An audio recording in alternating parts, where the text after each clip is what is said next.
अंग्रेजों को मार मार के फ्रांस से भगा रहा था।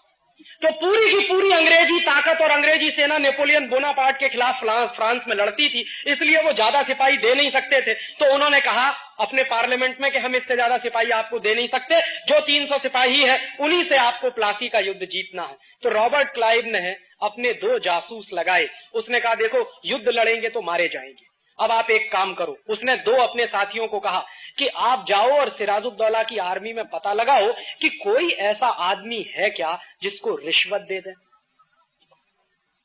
जिसको लालच दे दे, और रिश्वत के लालच में जो अपने देश से गद्दारी करने को तैयार हो जाए, ऐसा आदमी तलाश करो।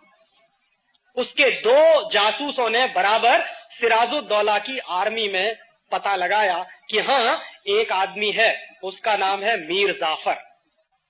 अगर आप उसको रिश्वत दे दो तो वो हिंदुस्तान को बेच सकता, इतना लालची आदमी। और अगर आप उसको कुर्सी का लालच दे दो तब तो वो हिंदुस्तान की 7 पुश्तों को बेच सकता। और मीर जाफर क्या था? मीर जाफर ऐसा आदमी था जो रात दिन एक ही सपना देखता था कि एक ना एक दिन मुझे बंगाल का नवाब बनना। और उस जमाने में बंगाल का नवाब बनना ऐसा ही होता था जैसे आज के जमाने में बहुत नेता ये सपना देखते हैं कि मुझे हिंदुस्तान का प्रधानमंत्री बनना, चाहे देश बेचना पड़े। तो मीर जाफर के मन का ये जो लालच था कि मुझे बंगाल का नवाब बनना है, माने कुर्सी चाहिए और मुझे पूंजी चाहिए, पैसा चाहिए, सत्ता चाहिए और पैसा चाहिए, ये दोनों लालच उस समय मीर जाफर के मन में सबसे ज्यादा प्रबल थे। और उस लालच को रॉबर्ट क्लाइव ने बराबर भांप लिया। तो रॉबर्ट क्लाइव ने मीर जाफर को चिट्ठी लिखी है, वो चिट्ठी दस्तावेजों में मौजूद है और उसकी फोटोकॉपी मेरे पास है। उसने चिट्ठी में 2 ही बातें लिखी हैं कि देखो मीर जाफर, अगर तुम अंग्रेजों के साथ दोस्ती करो और ईस्ट इंडिया कंपनी के साथ समझौता करो तो हम तुमको युद्ध जीतने के बाद बंगाल का नवाब बनाएंगे।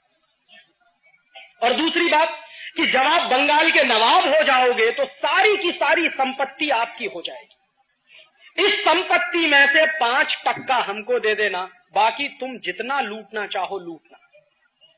मीर जाफर चूंकि रात दिन यही सपना देखता था कि किसी तरह कुर्सी मिल जाए और किसी तरह पैसा मिल जाए, तुरंत उसने वापस रॉबर्ट क्लाइव को चिट्ठी लिखी और उसने कहा कि मुझे आपकी दोनों बातें मंजूर हैं, बताइए करना क्या है। तो आखिरी चिट्ठी लिखी है रॉबर्ट क्लाइव ने मीर जाफर को कि आपको सिर्फ इतना करना है कि युद्ध जिस दिन शुरू होगा उस दिन आप अपने 18,000 सिपाहियों को कहिए कि वो मेरे सामने सरेंडर कर दें बिना लड़े। मीर जाफर ने कहा कि आप अपनी बात पर कायम रहोगे, मुझे नवाब बनाना है आपको। तो रॉबर्ट ने कहा कि बराबर, हम हमारी बात पर कायम हैं, आपको हम बंगाल का नवाब बना देंगे। बस आप एक ही काम करो कि अपनी आर्मी से कहो, क्योंकि वो सेनापति था आर्मी का, तो आप अपनी आर्मी को आदेश दो कि युद्ध के मैदान में वो मेरे सामने हथियार डाल दें बिना लड़े। मीर जाफर ने कहा कि बिल्कुल ऐसा ही होगा। और युद्ध शुरू हुआ 23 जून 1757 को।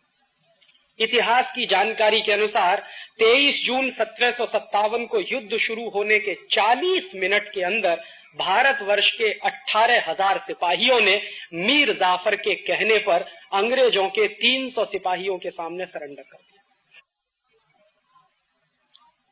रॉबर्ट क्लाइव ने क्या किया?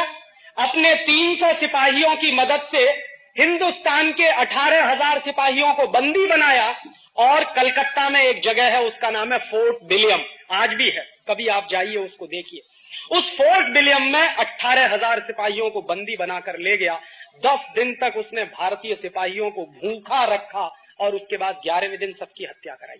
और उस हत्या कराने में मीर जाफर रॉबर्ट क्लाइव के साथ शामिल था।